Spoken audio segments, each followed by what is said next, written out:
Part 1. From San Francisco to London. When I was 27 years old, I worked in an office in San Francisco.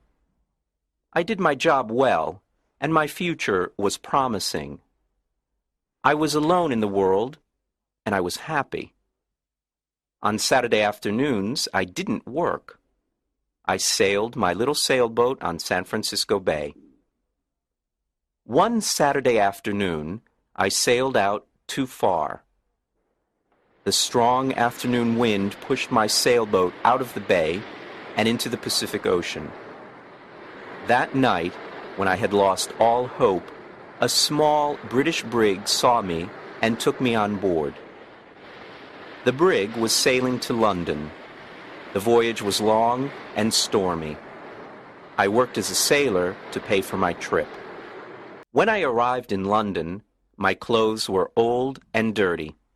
I had only $1 in my pocket. With this dollar, I ate and slept for the first 24 hours. During the next 24 hours, I didn't eat and I didn't sleep. At about 10 o'clock the following morning, I went to Portland Place. I saw a child walking past holding a big pear. The child ate one small piece and then threw the pear onto the street. I stopped and looked at it. I was very hungry and I really wanted that pear. But every time I tried to get it, someone passed by and looked at me. I quickly turned in the other direction and waited for the person to pass by. I tried again and again to get that pear, but the same thing happened. I was desperate. I decided to get the pear and not to worry about the people who saw me.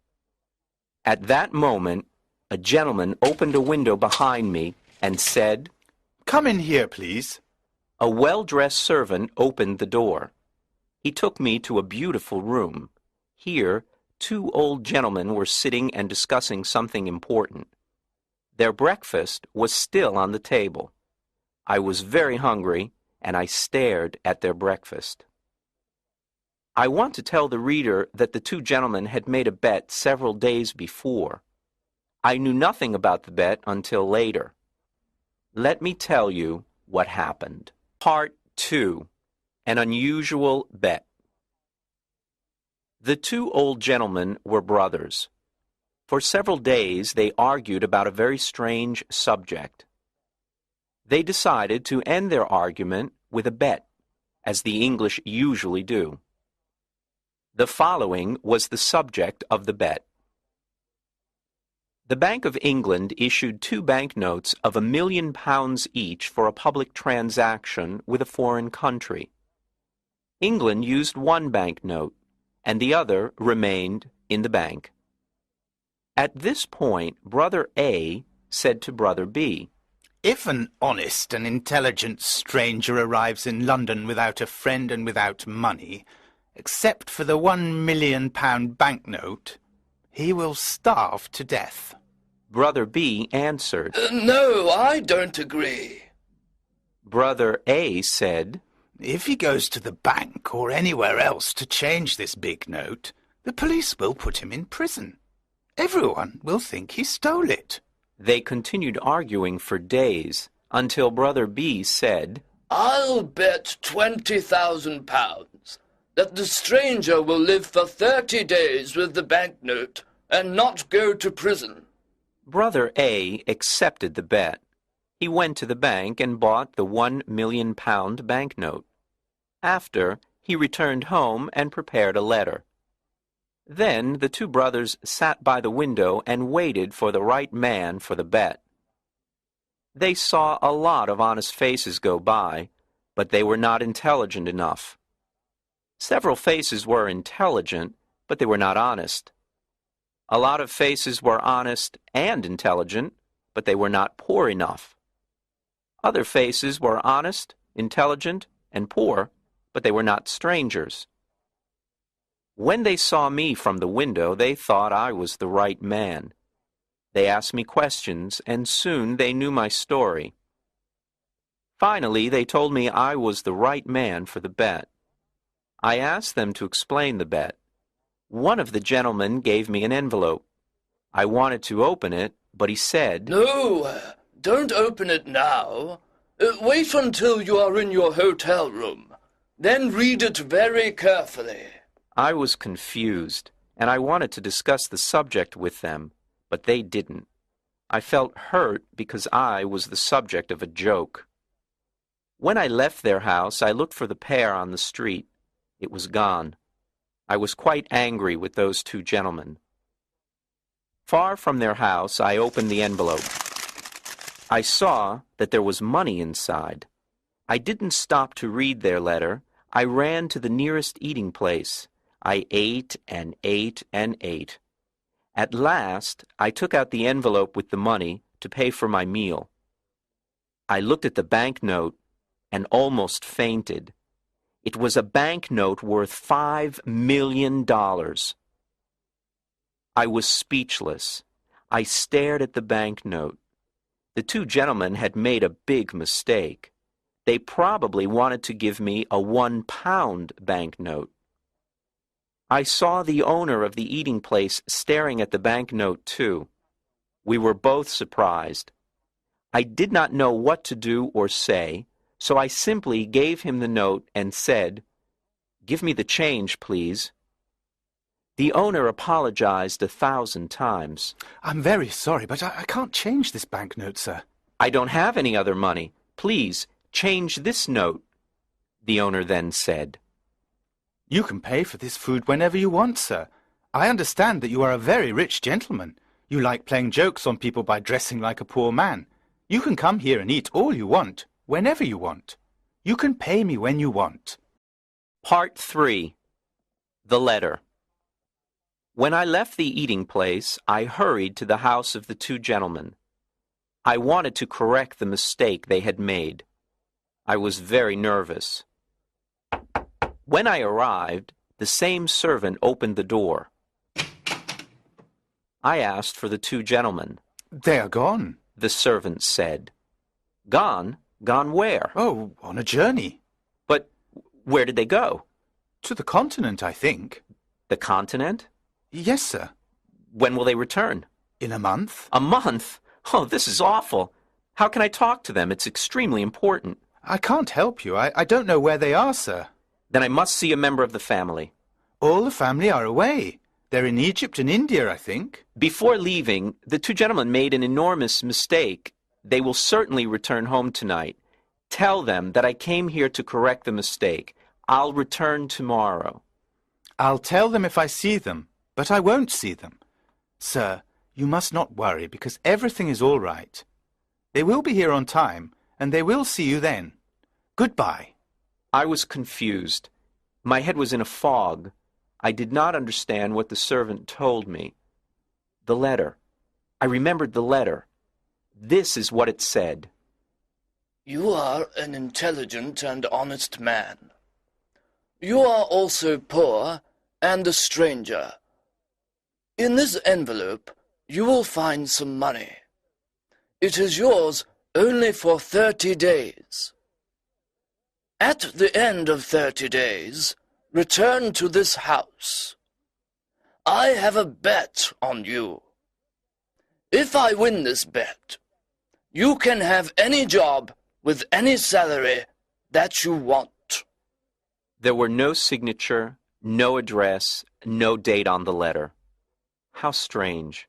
I didn't know what to think. I went to a park, sat down, and thought about what to do. After an hour, I reached the decision that follows. The two old gentlemen are playing a game that I don't understand.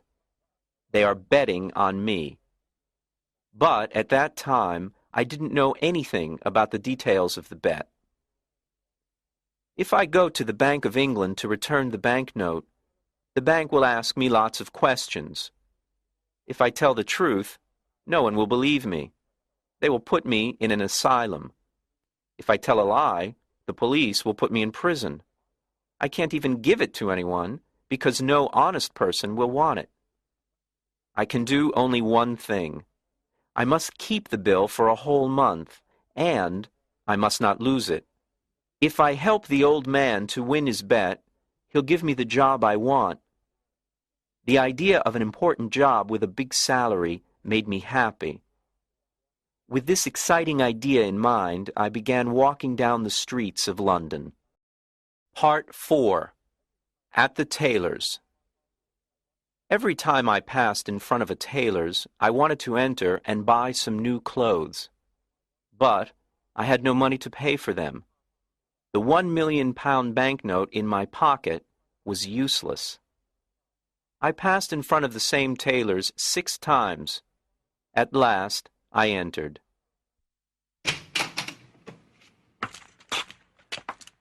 I quietly asked if they had an old, unattractive suit that no one wanted to buy.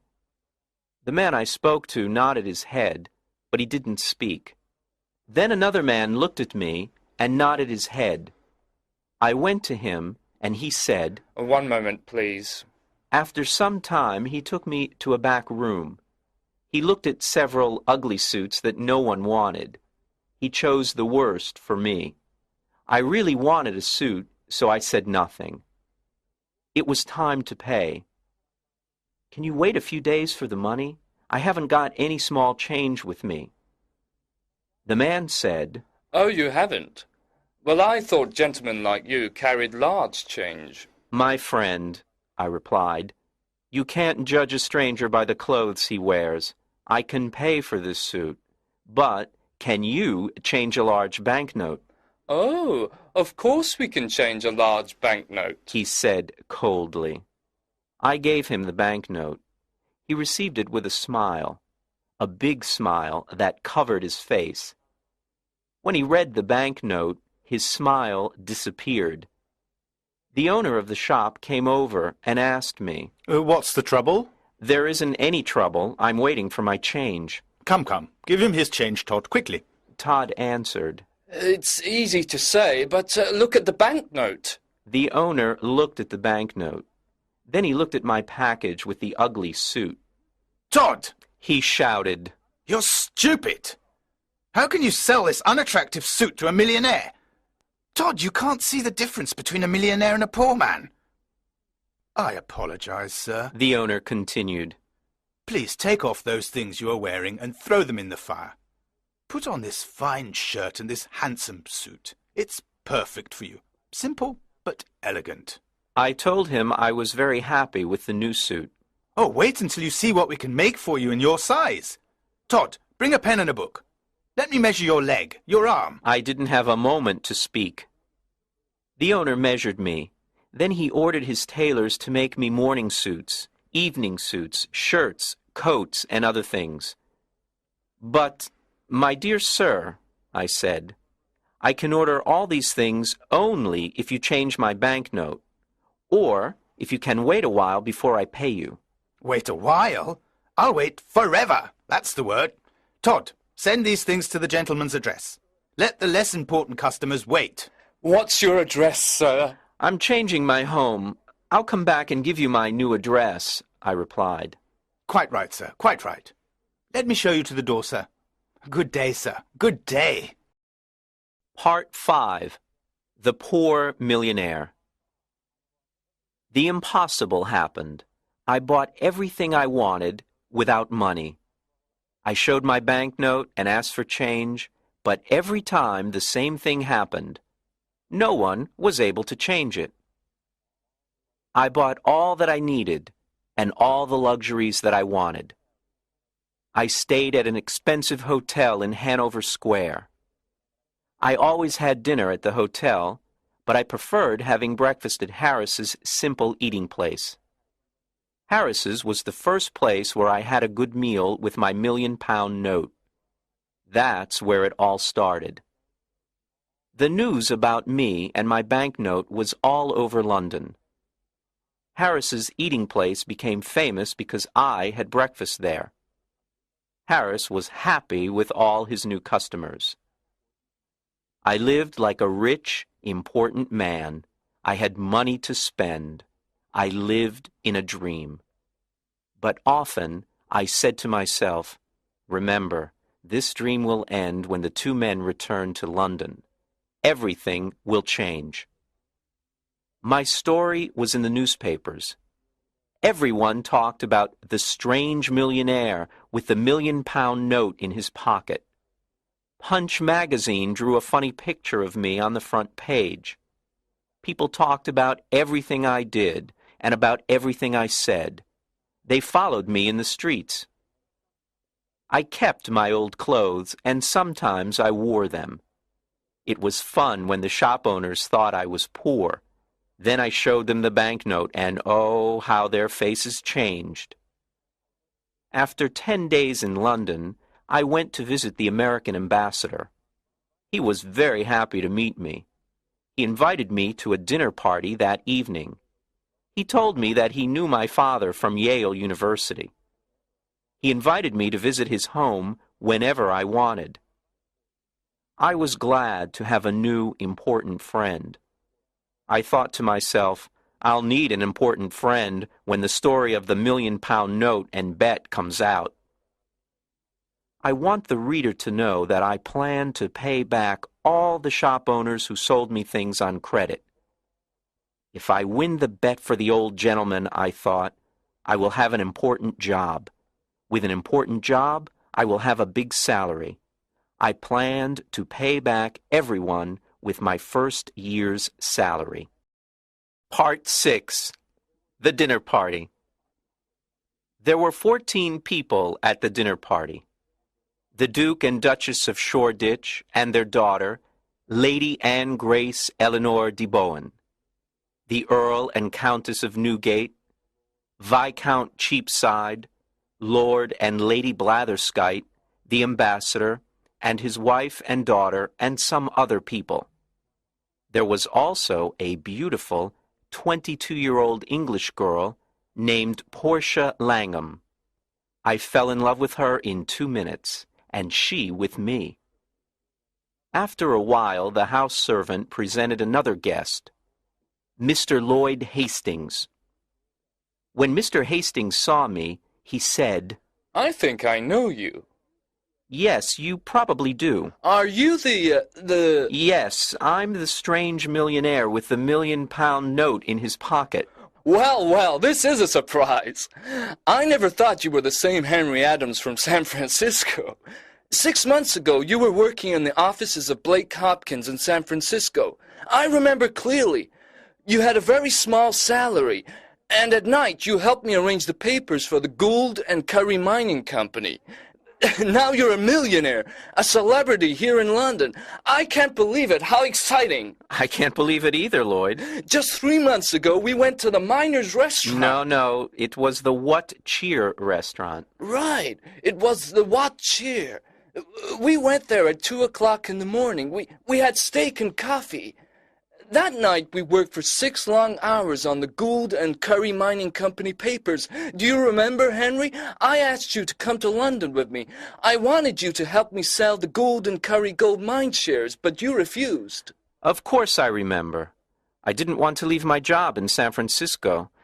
And I still think it's difficult to sell shares of a California gold mine here in London.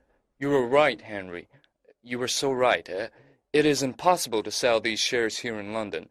My plan failed and I spent all my money. I don't want to talk about it. But you must talk about it. When we leave the dinner party, you must tell me what happened. Oh, can I? I really need to talk to a friend. Lloyd said with water in his eyes. Yes, I want to hear the whole story, every word of it. Thank you, Henry. You are a true friend. At this point, it was time for dinner. Thanks to the English system of precedence, there was no dinner. The Duke of Shoreditch wanted to sit at the head of the table. The American ambassador also wanted to sit at the head of the table. It was impossible for them to decide, so we had no dinner. The English know about the system of precedence. They have dinner before going out to dinner. But strangers know nothing about it. They remain hungry all evening. Instead, we had a dish of sardines and a strawberry. Now it was time for everyone to play a game called cribbage. The English never play a game for fun. They play to win or to lose something. Miss Langham and I played the game, but with little interest. I looked at her beautiful face and said, "Miss Langham, I love you." Mr. Adams, She said softly and smiled. I love you too. This was a wonderful evening. Miss Langham and I were very happy. We smiled, laughed, and talked. I was honest with her. I told her that I was poor and that I didn't have a cent in the world. I explained that the £1,000,000 note was not mine. She was very curious to know more. I told her the whole story from the start. She laughed and laughed. She thought the story was very funny. I didn't understand why it was funny. I also explained that I needed an important job with a big salary to pay all my debts. "Portia, dear, can you come with me on the day I must meet those two gentlemen?" Well, yes, if I can help you. She replied. "Of course you can help me. You're so lovely that when the two gentlemen see you, I can ask for any job and any salary. With you there, my sweet Portia, the two gentlemen won't refuse me anything." Part 7. A $1,000,000 Idea. At the end of the dinner party, I returned to the hotel with Hastings. He talked about his problems, but I didn't listen to him. I was thinking about Portia the whole time. When we arrived at the hotel, Hastings said, Let me just stand here and look at this marvelous hotel. It's a palace. What expensive furniture. You have everything you want. You are rich, Henry, and I am poor. His words scared me. I, too, was poor.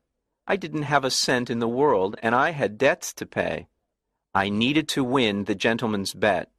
This was my last hope. Hastings didn't know the truth. Henry, just a tiny part of your income can save me. I'm desperate. Hastings cried. "My dear Hastings, sit down here and drink this hot whiskey. Now, tell me your whole story, every word of it." Do you want to hear my story again? "But you never told me your story." Of course I told you my story as we walked to the hotel. Don't you remember? I didn't hear one word of it. Henry, are you ill? Is something wrong with you? What did you drink at the dinner party? "Oh, Hastings, I'm in love. I can only think about my sweet Portia. This is why I didn't hear your story before." Hastings got up from his chair, shook my hand, and laughed. I'm very happy for you, Henry. Very happy, He said, smiling. I'll tell you the whole story again. So he sat down and patiently started to tell me his story. To make a long story short, the owners of the Gould and Curry gold mine sent Henry to England to sell the shares of the mine for $1 million. Any money he received over $1 million was his to keep. Hastings' dream was to sell the shares for more than $1 million and become rich. He had only 1 month to sell the shares. He had done everything to sell them, but nobody wanted to buy them. Then he jumped up and cried, Henry, you can help me. Will you do it? "Tell me how." Give me $1 million, and I'll sell you all the shares. You will be the new owner of the gold mine. Don't refuse. I didn't know what to say. I wanted to tell Hastings the truth, but then an intelligent idea came to me. I thought about it for a moment, and then calmly said, "I will save you, Lloyd." Then I am already saved. How can I thank you? Let me finish, Lloyd. I will save you, but not in that way. I have a better way. I know everything about that mine. I know its great value. You will sell the shares by using my name. You can send anyone to me. Since people in London know me, I will guarantee the gold mine. In a week or two, you will sell the shares for $3 million by using my name, and will share the money you earn, half to you and half to me. Lloyd was very happy and excited. He danced around the room and laughed. I can use your name! Your name! Think of it! The rich Londoners will run to buy these shares. I'm saved! And I'll never forget you, Henry. Part 8. Back to Portland Place. The next day, all of London talked about the shares of the California gold mine. I stayed in my hotel and said to everyone who came to me, "Yes, I know Mr. Hastings. He's a very honest man, and I know the gold mine, because I lived in the California gold country. It is a mine of great value." People were now interested in buying the shares. I spent every evening with Portia at the American ambassador's house. I didn't tell her about the shares and the mine. It was a surprise. We talked about our love and our future together. Finally, the end of the month arrived. Lots of rich Londoners bought the shares of the mine. I had $1 million of my own in the London and County Bank, and Lloyd did too. It was time to meet with the two old gentlemen. I dressed in my best clothes, and I went to get Portia. Before going to Portland Place, Portia and I talked about the job and the salary. "Portia, you are so beautiful. When the two gentlemen meet you, they'll give me any job and any salary I ask for." Henry, please remember that if we ask for too much, we will get nothing. Then what will happen to us? Don't be afraid, Portia. When we arrived, the same servant opened the door. There were the two old gentlemen having tea. They were surprised to see Portia. I introduced her to them. Then I said, "Gentlemen, I am ready to report to you," We are pleased to hear this. said one gentleman. Now we can decide the bet that my brother Abel and I made. If you won for me, you can have any job in my power. Do you have the £1 million note? "Here it is, sir," and I gave it to him. I won! He shouted. Now what do you say, Abel? I say he survived, and I lost £20,000. I can't believe it. "I have more to tell you," I said. "But it's a long story. I'll tell you another time. For now, look at this." What? A certificate of deposit for £200,000? Is it yours? "It's mine. I earned it by using the banknote you lent me for a month." This is astonishing. I can't believe it. Portia looked at me with surprise and said, Henry, is that really your money? You didn't tell me the truth. "No, I didn't, but I know you'll forgive me." Don't be so sure. You told me a lie, Henry. "Dearest Portia, it was only for fun. Come, let's go now," But wait! my gentleman said. I want to give you the job and the salary you choose. Thank you with all my heart, but I don't want the job." Henry, you didn't thank the good gentleman in the right way. Can I do it for you? Portia said. "Of course you can, my dear." Portia walked to my gentleman, sat on his lap, and kissed him on the mouth. Then the two old gentlemen shouted and laughed. I was amazed. What was happening? Papa, Said Portia. Henry doesn't want your job. I feel very hurt. "Darling, is that your father?" I asked. Yes, he's my stepfather, a dear man. Now do you understand why I laughed when you told me your story? "My dearest sir," I said, "I want to take back what I said. There is a job that I want. Tell me. I want the job of son-in-law." Well. But you were never a son-in-law before. Do you know how to do this job? "Try me, please. Try me for 30 or 40 years, and if—" All right. Take her. Were Portia and I happy? There aren't enough words in the dictionary to describe our happiness. When the Londoners heard the whole story of my adventures with the banknote, they talked of nothing else. Portia's father took the banknote back to the Bank of England and cashed it. Then he gave us the cancelled banknote as a wedding present. We put it in a picture frame and hung it on the wall in our new home. And so, I always say, yes, it's a £1 million banknote, but it only bought one thing in its life, the most valuable thing in the world, Portia.